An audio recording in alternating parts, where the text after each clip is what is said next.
lii yàlla namm ci yow bala ngay sangoo suuf di nga ko lekk boo déggee ñu ne diw génn na àdduna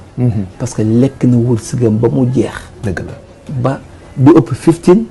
du manqué 15 te ku sa wërsëg jeex nga dem ala kulli moo tax suñu bàyyi Alaaji Fàllu Mbàkke dana wax naan tepp moo gën yuréet ndax yuréet pëng rek ñi ngi leen di nuyu di leen jaajëfal yéen ñiy safoo suivre chaîne bi di VVTV ñi leen di dalal ci seen jàngatu bés bi tey nag dañuy wax ci tiis wi nga xamante ni ñun ñëpp ñoo ko bokk ñu yeewandoo ñàkk monument bu rëy profilam kenn dootu ko nattable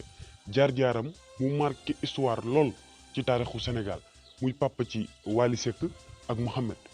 moom Thione Seck ñuy ñaan yàlla yërëm ko xaare ko àjjana suuf oyof ci kawam mu doonoon nit ku oyof nit koo xamante ni comme bokkut ak ni ko nit ñi di gisee ci télé yi buñ sukkandikoo yenn ci ay seedem mu doon koo xamante ni liggéey na lu rëy ci musique sénégalaise moom Thione formé ay ndaw yu bare mi ngi juddu ci weeru mars Dakar 1955 bokk nag ci famille géwël bu riche màggee Gueule Tapée moom Thione Ballago Seck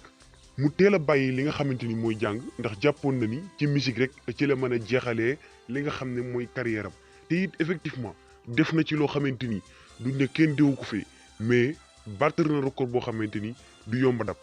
ndax bi mu gën a nekk tout tànk ci la commencé di dem ci yenn xew yi ceedi ak gént yi ngir lan di way ak tëgg di wane ni deretu géwël mooy daw ci yaramam ci noonu ci la bokk ci groupe bu ñuy wax Sambante lay bu jël ko yeeli doon nelaw ci moom Thione Ballago Seck loolu nag mi ngi doon ci atum 1984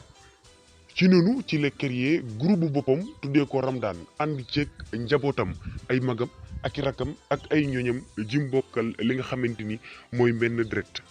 ci noonu ci lañ génnee seen premier album ci atum 1987 ci noonu ci lañ génnee album tuddee ko Les Pouvoirs ci noonu ci la jaar ba taxawal li nga xamante ni moom mooy espoir am bu rëy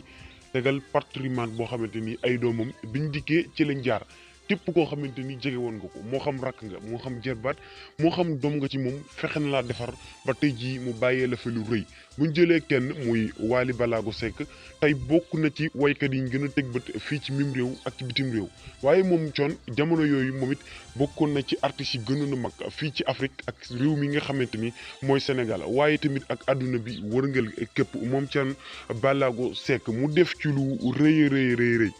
ginnaaw ay seede yu rafet yu jugee ci ay kilifa diine ak ay kilifa aada yu bëri jëm ci ki nga xamante ni moom mooy Thione Ballago Seck rawatina ñi nga xamante ni ñoom la bokkaloon métier bi di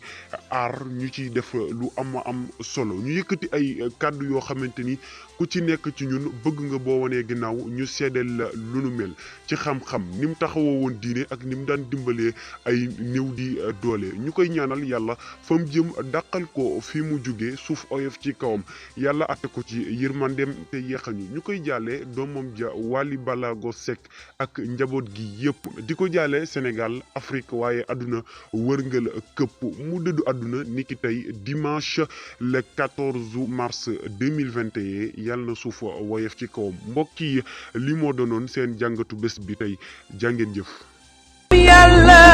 xol lay fay ak yéene jëf ju baax nelawal bayaanu noor jaaga sangol samba juliñ door man yaay sama support inshallah fi yaa fi góor nelawal bayaan